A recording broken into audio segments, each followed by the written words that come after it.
اهلا بيكم في قناتي قناة لمسات روحانية. معاكم نور احمد في عالم الروحانيات. والنهارده معايا قراءة استثنائية لاصحاب برج القوس. قراءتك يا برج القوس النهارده طاقة مفتوحة من اول ما تسمع الفيديو بتاعي لحد 3 شهور قدام. تمام؟ طيب، لايك وشير يا برج القوس، وفعل زر التنبيهات او زر الجرس، واشترك في القناة بتاعتي برج القوس. ايه ده؟ ايه ده بقى؟ على فكرة يا برج القوس، انت في شيء هيزدهر عندك، في شيء هيزدهر عندك وهيزدهر مرتين.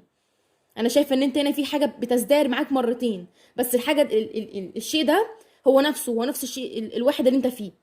هفهمها لك بطريقة مبسطة عشان بس ما تتوهش معايا. انت مثلا عندك مشروع مثلا، يعني المشروع ده منه هتجني ارباح، هتفتح بيها مشروع تاني. فهمتوا ازاي؟ بس انت جنيتها من ايه؟ من نفس المشروع اللي انت فتحته. كده فهمتوها؟ انا بس بديكوا مثال يعني. فانت عندك هنا فيه شيء معين انت عملته، بذلت فيه مجهود، الشيء ده بيتطور وبتجني منه حاجة تعمل بيها شيء تاني. فلوس مثلا تعمل بيها مشروع تاني، تفتح بيها مثلا محل تاني، وظيفة مثلا كانت كويسة فحد شافك فيها فجاب لك وظيفة تانية، وهكذا. تمام؟ بس انت هنا الحاجه دي يعني زي كانها بتاخد فروع كده، زي فروع الاشجار. بص كده معايا، ده كده زي فروع الاشجار. فاهمين ازاي؟ ممكن بقى دراستك هتخليك تاخد لغات، واللغات دي هتنفعك في حاجه تانية كده يعني. فانت خدها كده في سكه حياتك. ودي لو من جهه العاطفه، فانت بذلت مجهود مع شخص، والمجهود ده بسببه الشخص ده بيتطور. تمام؟ يعني بيبقى فيه زي تبادل ادوار كده، تبادل ادوار. يعني هو بياخد دورك انت المهتم المتسامح ومش عارفه ايه، وانت بتاخد الدور بتاعه هو بقى غامض بقى وكده يعني، تقيل في المشاعر يعني. طيب، برج القوس، هتستعيد الشغف من تاني يا اصحاب برج القوس. دي حاجه حلوه قوي على فكره. انت هنا وزي كانك اهو يعني بتنطلق، بتجري رافع ايدك الاتنين لفوق كمان اهو. اهو وزي كانك بتجري كده، بص بتجري في الاتجاه ده. ودي دايرة حياتك، فانت بتجري في حياتك. فاهمين ازاي؟ فانت هنا بتستعيد الشغف في شيء معين او في حياتك كلها بصفة عامة. تمام؟ زي كأنك كده ترجع لطبيعتك يا برج القوس اللي ربنا خلقك بيها اصلا. انت انسان شغوف، انسان محب للحياة. فانت ممكن تكون مريت بظروف عكست لك شوية طبيعتك، او غيرتك شوية، بس انت هنا اهو بترجع تاني لطبيعتك اللي اصلا ربنا خلقك بيها يعني. فاهمين ازاي؟ وعلى فكرة ده هيساعدك جدا جدا جدا يا برج القوس في تحقيق اكتر من هدف. وكل الاهداف دي هتحققها هنا يعني زي ايه، في وقت قياسي شوية. عشان يا جماعة الشغف بيبقى مختلف، الشغف بيخليك تعمل الحاجة صح وكمان تعملها بسرعة. يعني لما انت تيجي تعمل حاجة بشغف غير لما تعملها من غير شغف، او من غير حماس، من غير ارادة، من غير عزيمة. فاهمين ازاي؟ فانت لما يكون عندك شغف هيكون عندك الارادة، هيكون عندك العزيمة. تمام؟ هيكون عندك ان انت حته الحماس دي هتكون موجوده على طول، كانك كده شعله كده من النار يا برج القوس. وده المطلوب، ده المطلوب فعلا، ان انت ترجع لطبيعتك عشان خاطر تكمل بقيه اهدافك وطموحاتك اللي انت ركنتها على جنب لبعض من الوقت. تمام؟ فانا شايفه ان انت هنا اهو بتستعيد شغفك تاني يا عم. تمام؟ طيب ماشي يا برج القوس. بص يا سيدي. عندك هنا كده فوق اهو، شايفين العلامتين دول؟ يعني هو بص، ده انت واللي وراك ده في شخص. اللي وراك ده شخص ندمان، او شخص بيلوم نفسه كتير يا برج القوس على اي حاجة حصلت بينك وبينه. وده لانه ما كانش عارف هو عايز ايه اصلا. يعني لما عرفك الشخص اللي فوق ده، تمام، هو ما كانش ساعتها عارف يعني هيحدد علاقته بيك ازاي. ممكن كمان كان داخل العلاقة دي زي تسلية كده، او وقت فراغ مش اكتر. تمام؟ يعني ساعتها يا جماعه، ساعتها عشان بس هو دلوقتي بقى في طاقه تانية، عشان بس الناس ما تفهمش غلط. هو لما عرفك ساعتها كان واخد العلاقه دي بشكل يعني عادي، اللي هو ايه، علاقه عبره وكده، مش علاقه جديه. لكن دلوقتي الوضع اتغير. تمام؟ فهنا الشخص ده بيلوم نفسه كتير جدا جدا، لانه ما كانش عارف ساعتها هو عايز ايه معاك. فبالتالي ده خلاك تسال نفسك كتيره جدا عن اسئله المفروض الشخص ده هو اللي كان يجاوبك عليها. وعلى فكرة الشخص ده شايف انك انت دلوقتي يا برج القوس من الصعوبة جدا جدا ان انت تقتنع بظروفه هو، عشان دي حاجات مش بتاعتك. عشان كده هو هنا بيجري وراك. يعني انت مديله اصلا ظهرك وماشي اهو، انت ماشي في امان الله، تلاقي واحد بيجري وراك متعرفش ازاي. فهو هنا بيجري وراك. تمام؟ طب ايه يا نور، هيفضل يجري ورايا كتير يعني مش هيقع مره ولا ايه؟ لا اكيد مش هيقع، بس هو هنا الشخص ده هيتواصل معاك، جاي لك تواصل من الشخص ده. والتواصل هنا بالتدريج، بالتدريج، يعني مش هيكون تواصل بشكل مباشر، يعني مش هيجي يقول لك ازيك يعني في وشك كده، لا. ممكن مثلا لو عامل بلوك هيفكه مثلا يعني. ممكن مثلا لو مش عندك على الاكونت بتاعك على الفيسبوك مثلا هيضيفك، او هيفضل يعمل لك لايك مثلا ويشيله، اي حاجه زي كده. هيلفت انتباهك بس من بعيد، هيلفت انتباهك بس بذكاء شويه. تمام. طيب معلش لو صوتي منبوح شويه معلش. برج القوس، انت انت هنا بص كأنك بتكسر حاجز، بتكسر عادة او بتكسر تقليد معين في حياتك. بص ده انت اهو، بص زي القمر واقف كده زي القمر يا برج القوس. طيب هنا انت بتكسر حاجة، بتكسر شيء، بتكسر روتين، بتكسر تقاليد معينة في حياتك او في محيطك يا برج القوس. زي كأنك هنا واقف كده وتقول لنفسك انا راسي والف سيف ما عاملش اللي الناس كلها بتعمله، انا مش مجبر، انا ربنا خلقني مميز ومختلف، وده بالفعل صح. انت مش مجبر تلتزم بعادات وتقاليد معينه، انت اصلا عكس العادات والتقاليد. اللي عارف انت ليك شبيه على فكره، انت ليك شبيه في الحته دي، هو برج الدلو. برج الدلو كمان كده، برج الدلو هنا كمان. وعلى فكره ممكن يكون في حياتكم حد من برج الدلو، عشان انتوا طاقتكم الاتنين واحده في الحته دي. برج الدلو ما بيحبش العادات والتقاليد، برج الدلو ما بيحبش حد يأيده، وانت كمان هنا، انت كمان هنا يا يا برج القوس. عشان كده انت زي كانك بتوسع الطريق او بتفتح طريق جديد يا برج القوس لحياتك. والطريق ده ما فيهوش لا عادات ولا تقاليد، لانك انت هنا بتكسر العادات والتقاليد، وهتقف تعاند اي حد يعارضك في دي بالذات، وانا بدعمك جدا. وعلى فكره ده مش مثلا كبر منك مثلا، ده مش كبر منك، بس يعني ده المعروف، ده المعروف عن برج القوس ان هو ما بيحبش العادات والتقاليد. تمام. فانت هنا زي ما قلت لك بالظبط، بتكسر العادات والتقاليد، او بتكسر عاده معينه او حتى تقاليد معينه في حياتك، او حتى اسلوب معين في حياتك، او حتى ممكن روتين برضو يا جماعه، مش مشكله عادي يعني. او ممكن نمط معين انت بتعيشه يعني، فانت خلاص مليت منه، وحقك بصراحه. طيب برج القوس، انت عندك رقم اتنين اتنين اتنين، في ايه؟ في يا جماعه رقم اتنين كتير كده. ممكن لبعضكم تكونوا بتشوفوا ارقام متكرره، بس ارقام متكرره تحديدا رقم اتنين اتنين اتنين، تلات اتنينات، تلاتة اتنين اتنين اتنين. فهنا متحدد لك يا برج القوس هو رقم اتنين فقط لا غير. فلو انت بتشوف الرقم ده يا برج القوس، فهو بيختلف من شخص للتاني يا جماعه، عشان خاطر بس ايه، على حسب حالتك يعني، على حسب حالتك. يعني ممكن يا جماعه لو انتوا في علاقه عاطفيه مثلا، فده يرمز او الشيء ده سوري كنت اقول لك الشيء ده الرقم ده يرمز لك انت في حاجه معينه. ولو انت منفصل برضو حاجه معينه، ولو انت في علاقه توأم شعله برضو حاجه معينه. فانت تكتب لي في الكومنتات انت تبع انهي حاجه من دول، عشان خاطر احدد لك نوع رسالتك اللي هنا، عشان الرساله هنا بتختلف من شخص للتاني على حسب حالتكم يا جماعه. تمام. طيب هنحط ده هنا بقى. تمام يا برج القوس بص فنجانك، شوف شوف شوف حلو ازاي خريطة، خريطة يا برج القوس. الله الله الله الله، الميرميد ظهرت، الله اكبر الله اكبر. بص كده معايا، ميرميد، عروس البحر اهي. لو انتي بنوتة وبتسمعيني خدي الكلام ده بقى يعني مني ليكي بقى بصوا، يعني بص عشان بس الكلام للجنسين، عشان بس ما حدش يزعل بس.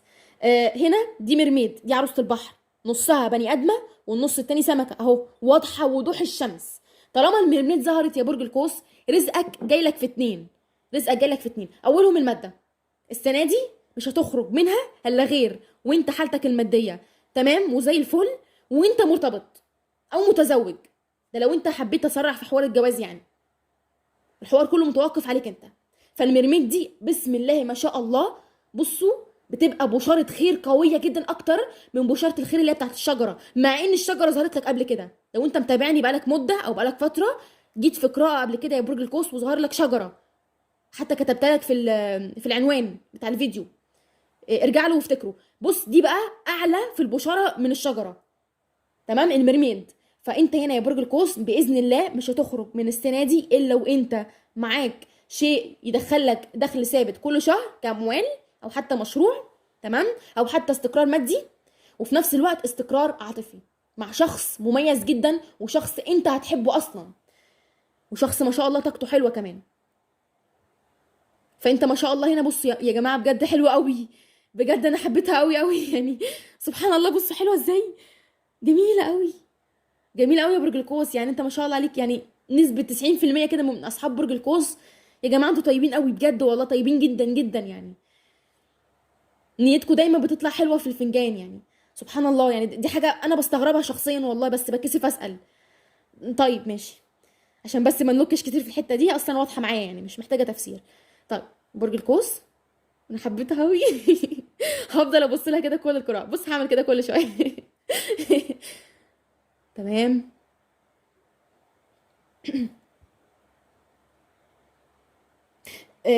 برج القوس، انت هنا في شيء معين كده، انت زي كأنك كده جواك مشاعر يا برج القوس. بس المشاعر دي انت عامل عليها كنترول. يعني انت جواك مشاعر لشخص، بس اقدر اقول لك انت مش معبر له، او انت مش عايز تعبر له. في شيء معين الاول انت لازم تعرفه، يا ظرف عند الشخص ده، يا ظروفه، يا تعرف الشخص نفسه. يعني انت زي كأنك مش عايز تندفع، مش عايز تتسرع، او انت جربت التسرع والاندفاع مرة ومش عايز تكررها تاني. فاهمين ازاي؟ فانت هنا جواك مشاعر قويه جدا او مشاعر شديده تجاه شخص، بس انت زي كانك كده عامل لها كنترول. عامل كده بص على كل ذره حب من الاخر كده وذره مشاعر جواك، لحد لما تلاقي الشخص ده فعلا نجح في اختبار معين انت حطيته له، او لحد ما تلاقي الشخص المناسب. وبالفعل جاي لك شخص مناسب بالفعل. فهنا مشاعر الجمود دي هتتفك لوحدها كده، هتتفك بس لما يجي لك الشخص المناسب. او حتى لو انت مع شخص دلوقتي وده اختبار انت عامله له مثلا، فلما ينجح بقى في الاختبار ساعتها انت هتتغير معاه شويه نوعا ما كده، هتحن عليه شويه شويه يا برج القوس. شويه شويه يعني. تمام. بس طول ما هو ما نجحش لسه في الاختبار، او طول ما هو لسه اثناء الاختبار، انت مش هتظهر للشخص ده حاجه خالص. تمام. وده الصح على فكره، انت كده ماشي صح. عشان بس لو انت ضامر النية انا كده صح ولا لا، انت كده صح. طيب ماشي. برج القوس، لبعضكم هنا يا جماعه، للبعض من برج القوس هيكون عندك فرصة يا برج القوس ان انت تخدم في تجارة، او ان انت تدخل في نوع من انواع التجارة. وهيكون على فكرة التجارة دي او الشيء ده اللي فيه تجارة ده هيكون وش الخير عليك انت يا اصحاب برج القوس. وهتكون تجارة مربحة جدا جدا جدا، وهتعوض كمان المبلغ المالي اللي انت هتدفعه فيها، بس على مراحل. عشان بس نكون صادقين كده مع بعض، هتعوضوا بس على مراحل. وخلينا افهمك اكتر الحتة دي يا برج القوس بمعنى اوضح. ممكن حد هيعرض عليك مثلا وظيفة، بس وظيفة حرة، وظيفة مش مثلا في قطاع خاص او حتى قطاع حكومي، لا دي تجارة. تجارة يعني خد وهات، يعني بيع واشتري، يعني حركة بيع وحركة شراء. فانت بتتعامل كده مع بياعين، بتتعامل مثلا مع تجار. فاهمين ازاي؟ فانت هنا هتكون عندك زي فرصة كده تدخل في تجارة. ممكن بقى مثلا تجارة خضروات، تجارة مثلا انا عايزة اقولكوا امثلة يعني. خضروات مثلا، او حتى تجارة اعلاف، ممكن تجارة مثلا فواكه. فانا مش عارفه اديكم امثله كتير، بس ايه على ما اعتقد دي تجاره عامه يعني. فدي تجاره عامه، مش حاجه مشروطه عليك او مش حاجه محدده يعني. تمام. فانت هتكون التجاره دي جميله جدا ليك انت يا اصحاب برج القوس. وهتكون كمان فيها تنطيط كتير. ما هو التجاره دي انت بتسافر وتروح وتيجي وتخرج كتير وتتعامل مع زباين وتروح مع تجار. فانت هنا انت اصلا هتكون مناسبه معاك الحته دي. هتحس كده فيها يعني بنوع من انواع الراحه يعني. هتكون مرتاح وفي نفس الوقت بتشتغل كده وانت مرتاح يعني. فاهمين ازاي؟ ولو انت دفعت اي شيء، او لو انت هتدفع اي شيء في التجاره دي، فانت هتعوض المبلغ اللي انت هتدفعه ده بس على مراحل. كل مرحله هتاخد جزء. تمام. طيب. وعلى فكره التجاره دي هتكون لاستنج شويه معاك، اللي هو ايه طويله الامد. تمام. مش هتنتهي بسرعه يعني. برج القوس،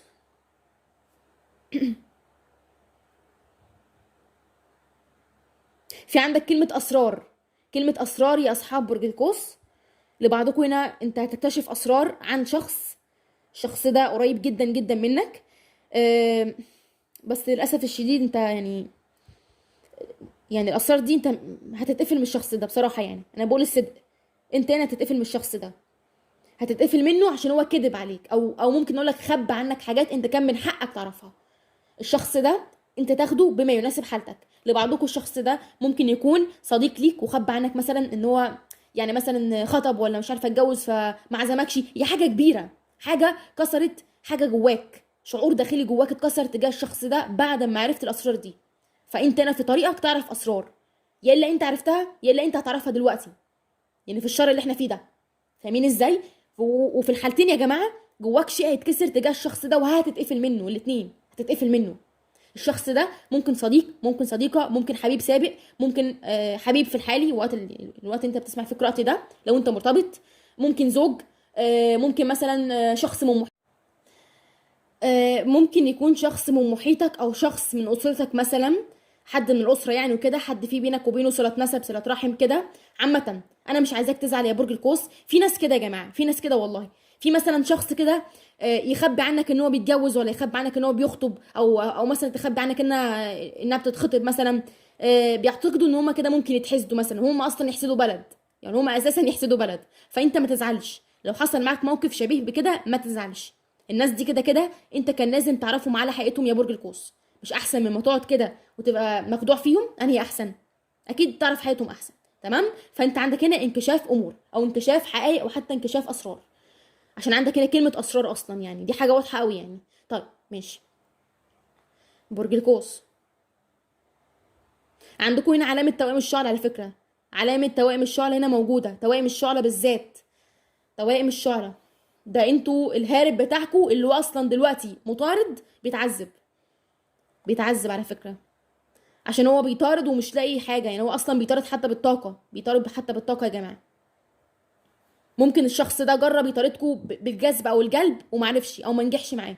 يعني بمعنى اوضح، ممكن يكون كان حاول مثلا يشدك، يجذبك، يفكر فيك كتير عن عمد، عشان خاطر مثلا يعمل تخاطر، بس كل ده ما جابش معاك نتيجة اصلا يا اصحاب برج القوس. لانك انت كشخص روحاني بيسمعني، او حتى لو مش روحاني مش مشكلة برضو عادي، كشخص عندك حدث عالي انت حسيت بكده، ففورا نهيت القصة دي، او انت فورا اتعاملت مع الطاقة اللي هو بيبعتها دي. فاهمين ازاي؟ فبالتالي ما اثرتش فيك قوي، مع انها ممكن تكون لمستك، فكرت فيه شويه، اتشغلت بيه يومين ثلاثه، بس بعد كده رجعت تاني لطاقتك الاساسيه. فده يوحي لي ان الشخص ده فشل، فشل ان هو يتحكم فيك عن طريق الحاجتين دول بالذات، اللي هو الجذب والجلب والحاجات دي يعني. تمام؟ عشان كده هو هنا بيجرب حاجه تانية بقى. هو هنا كمطارد، كهارب اتحول لمطارد يعني، فتوائم الشعلة هنا هو هيجرب اسلوب تاني معاك، فلازم تكون مستعد. وعشان ابسطها لك، الاسلوب بتاعه ده هيكون اسلوب الضحيه، او انه يجي مثلا يعمل نفسه ايه، ان هو بيموت، مثلا يستعطفك، انا مش ابنك، انا مش بنتك، انا مش عارفه ايه، ما سالتش عني ليه وكده. هيحاول يستعطفك. طالما الاسلوب التاني ده ما نفعش، لا هو هياخد بقى اسلوب تاني. تمام؟ فانت خد بالك بقى، خد بالك يا برج القوس، وابوس ايدك سيب الشخص ده يكمل شفائه، والنبي والنبي يا برج القوس، عشان خاطر ما ترجعش انت لنقطه الصفر. انا بحميك، انا بحميك انت، وبحميه هو كمان. ما هو كمان كطرف في العلاقه دي هو كمان لازم يكون متشافي.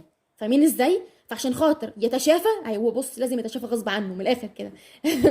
انا مش هفضل اتكلم كتير عن الشخص ده بصراحه يعني. طب نخلينا نكمل بقى في حته تانية.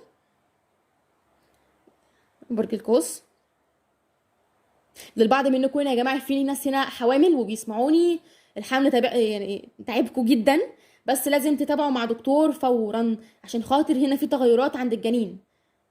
ولو انتوا مش حوامل وكده، فانتوا جايلكوا هنا بشاره حمل بالنسبه للناس المتزوجين، او بالنسبه للناس اللي منتظرين طفل حمل يعني.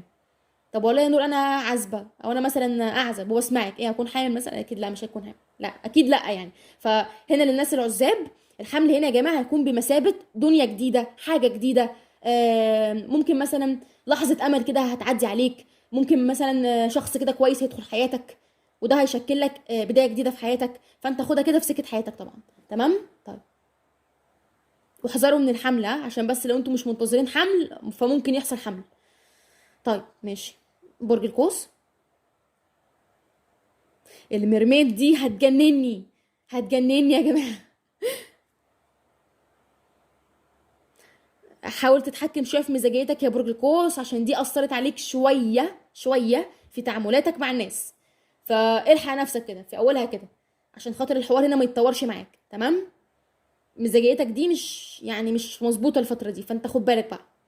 وعلى فكره يا برج القوس، لبعضكم هنا يا جماعه، هنا في ناس كمان الشهيه بتاعتها ملخبطه، يعني انت ما بتاكلش بشكل منتظم. ممكن مثلا بتاكل مره ومره لا، تاكل مثلا مره ومرتين لا، تاكل مره في اليوم وتنام، تاكل مرتين وتنام.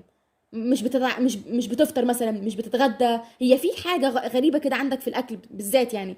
او انت ممكن ما بتاكلش نوع من انواع الاكل معين كده، انت مش بتاكله، الاكل ده فيه فايده كتيره جدا ليك انت، او انت محتاجه اصلا الفتره دي. ممكن عسل اسود، ممكن سبانخ ممكن بقى حد فيكم مش بياكل السبانخ.